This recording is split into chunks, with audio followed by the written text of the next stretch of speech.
Má ég spyrja þig? Já.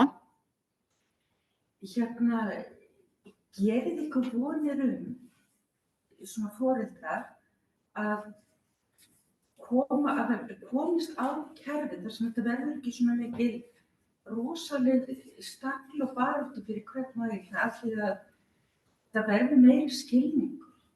Sko, ég held að sem sagt, það var rosalega mikil breyting þarna þegar sem sagt ME-félagið fór í 2 átök síðasta vetur. Ég er ekki partur af ME-félaginu, ég bara sá það sem sagt bara sem foreldri, að þar sem var farið í mikla kynningu á ME-sjúkdómnum og það var þarna bæði mikil umfjöllun til dæmis í útvarpinu og fleiri stöðum þarna þegar var talað um þarna alvarlegri einkennin, alvarlegri sjúkdómana og mér fannst að þá var rosalega margir sem bara voru að heyra þetta virtist vera í fyrsta sinn og það breytti rosalega miklu fyrir okkur, bæði gagnvart læknum sem voru sumir bara að segja: "Já, heyrðu, ég var að heyra þarna ME, heldurðu þetta geti passað ykkar stelpu?" Og þannig að ég held að öll kynningarstarfsemi eigi eftir að gera það að verkum að þetta eigi eftir að aukast skilningur og aukast líkur á að læknar sem sagt finni út úr þessu fyrr. Ég held líka að það skiptir rosalega miklu máli að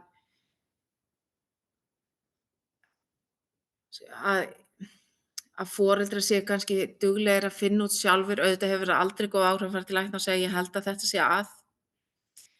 Og sko,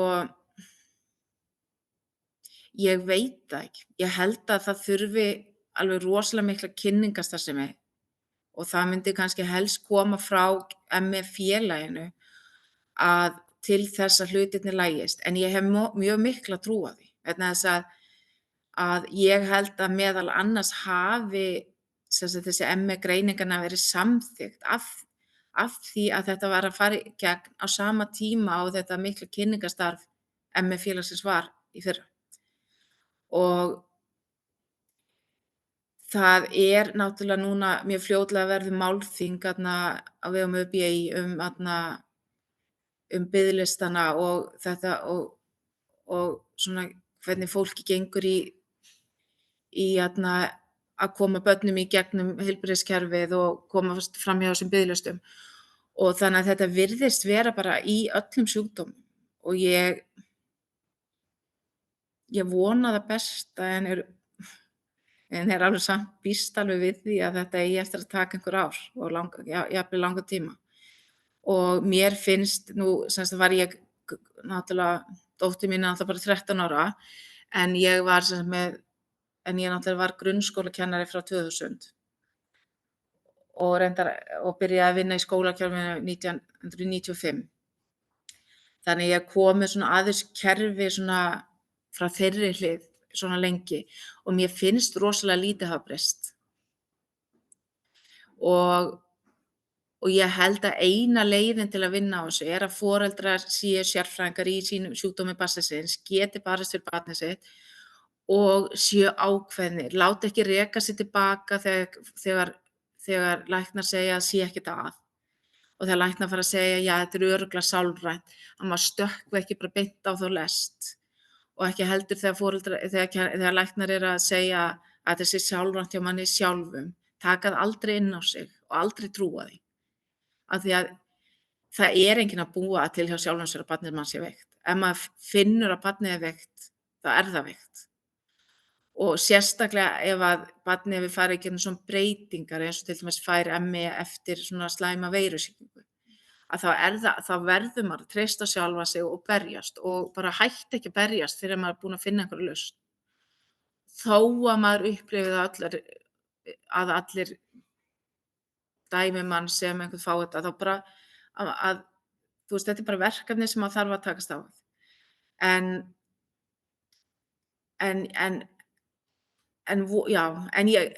ég er alveg bjartsýn og ég vona að bara öll fræðsla og allt það sem er í gangi og líka þetta sem er í gangi hjá ÖBÍ eins og til dæmis þessi barátta barnahópsins hjá ÖBÍ til að berjast fyrir þessu eins og til dæmis með biðlistana, að því að okkar börn þurfa náttúrulega að fara í gegnum alls konar biðlista áður en loksins komast til læknanna sem að greina ME, að þá verður þetta betra.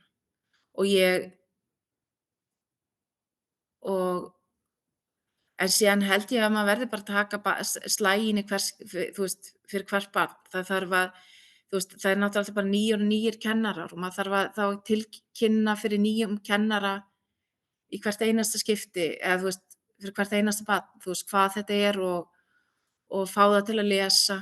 Það er mjög góður barnabæklingur sem ME-félagið er búið að búa til og það er til dæmis hefur rosalega mikið að segja. Barnið mitt var sett í Breiðagerðisskóla sem sagt núna, gamli skólinn sem var í sýndi engan stuðning, það var ekkert hægt að koma til móts við þarfir hennar. Þannig að ég leitaði til þjónustumiðstöðvar hverfisins. Það var ekki gott skref. Þeir komin ekki í skóla, þau hafa leitað til þeirra í apríl í fyrra, það var hann ekki komin í skólann fyrr í, eða búin að fá, það var ekki búið að velja skóla fyrr í nóvember og ég fékk að fara fyrsta fund í desember og síðan var bara og síðan og það var lítið og það var og þau hefðu engan skilning á þörfum hennar, þau hefðu komið inn í raun á fölskum forsendum og okkur var sagt að það var að fara í fjarnám, þeim var sagt að það var að fara nýja nemanda sem myndi taka fullan þátt í náminu sem að náttúrulega, var engin leið að gera, hún hefði bara kannski geta mætt í 2 daga og svo hefði hún bara farið inn í svona veikindi eins og hún var með fyrst og þannig að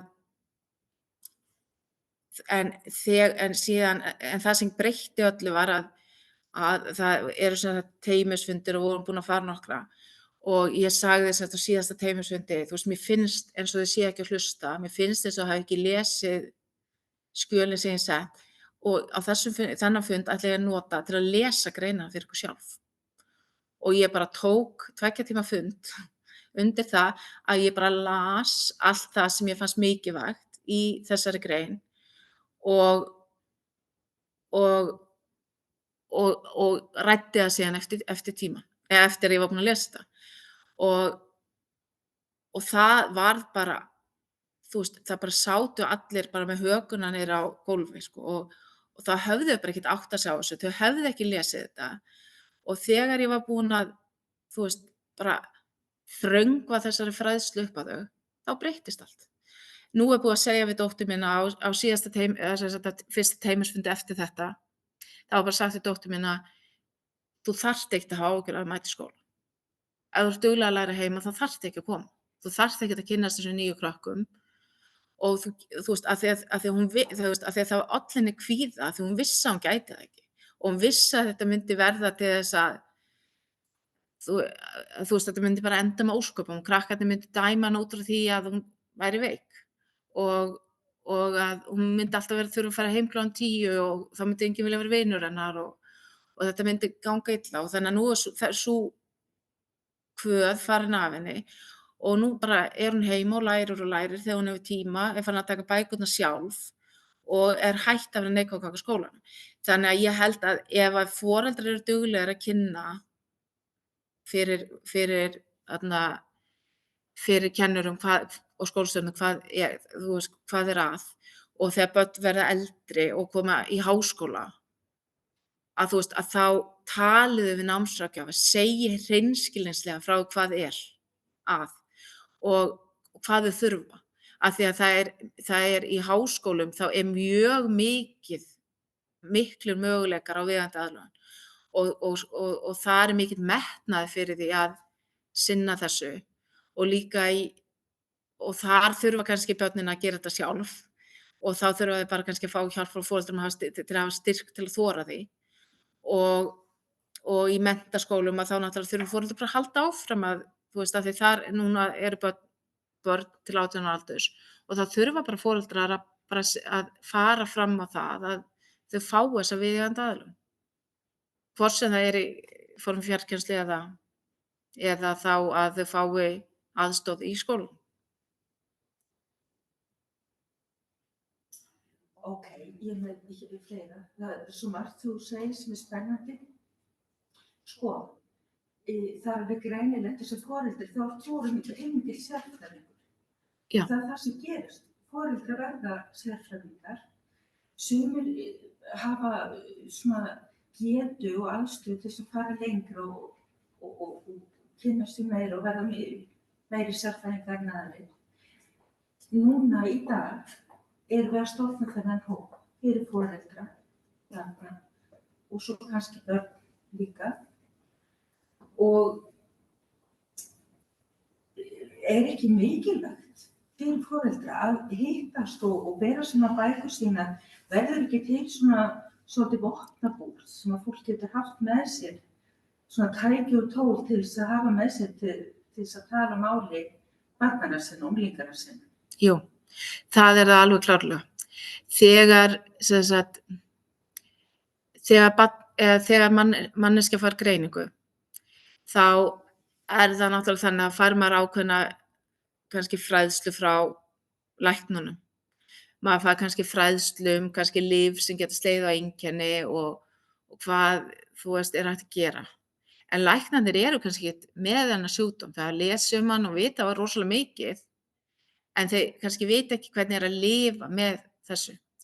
Og það sem að hópar geta gert er að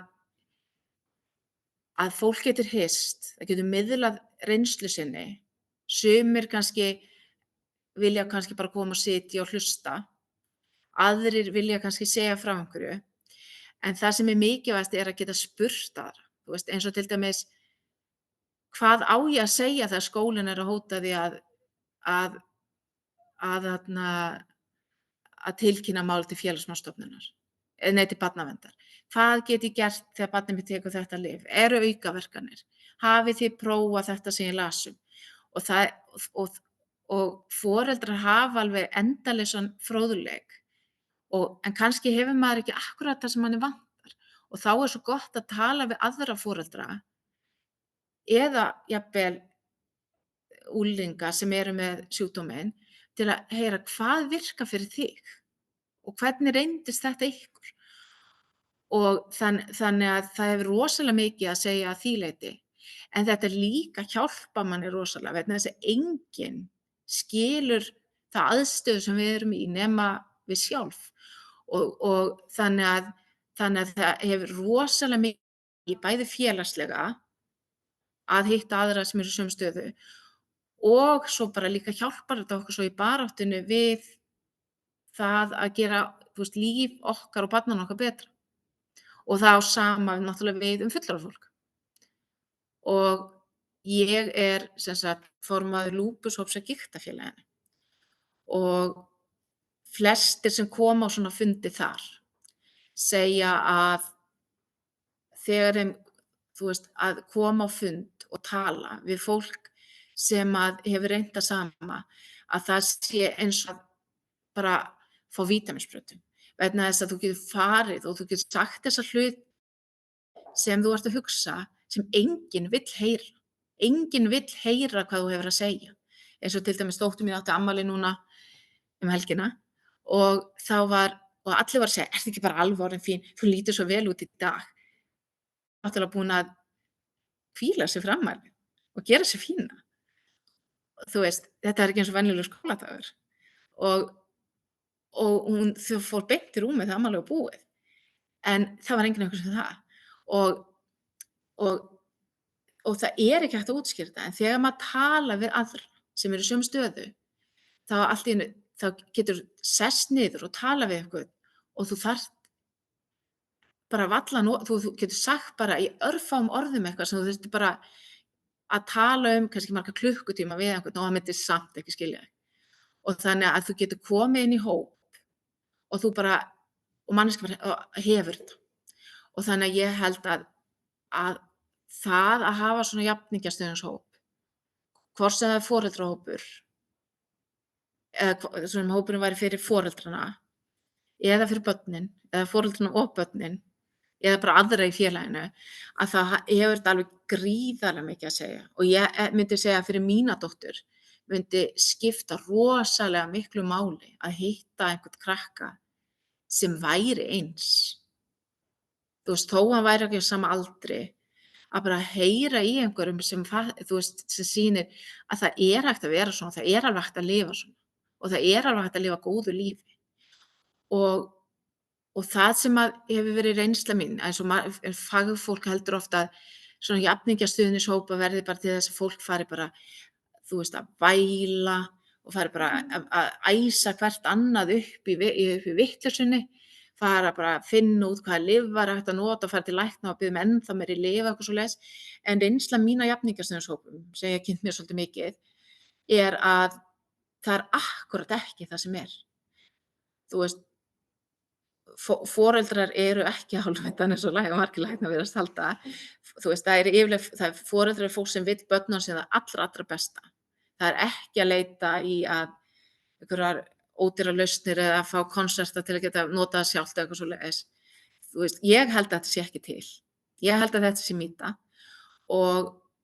En í svona jafningjastuðningshópi þá getur fengið þennan stuðning og líka fengið kraftinn sem þú þarft til að tala við læknana, vita hvað þú átt að segja, hvað þú átt ekki að segja. Eins og til dæmis, það eru bara svona setningar eins og til dæmis, ef maður fer til læknis og segir, ég er hrædd um að myndi vera þreytt eftir daginn, sem kannski svona talmál. Í staðinn fyrir að segja, ég veit að hún verður mjög þreytt eftir daginn, að þá hefur það allt önnur áhrif. Vegna þess að ef þú segir, ég er hrædd um, þá stökkva læknar á að segja, já, heyrðu, ertu hrædd? Ert þú með kvíða? Já, ert þú að halda barninu heima út af þínum eigin kvíða? Og það, og það er, og því miður þá hef ég lent í þessu. Og þannig, já, ég myndi segja að jafningjastuðningshópur geti breytt öllu.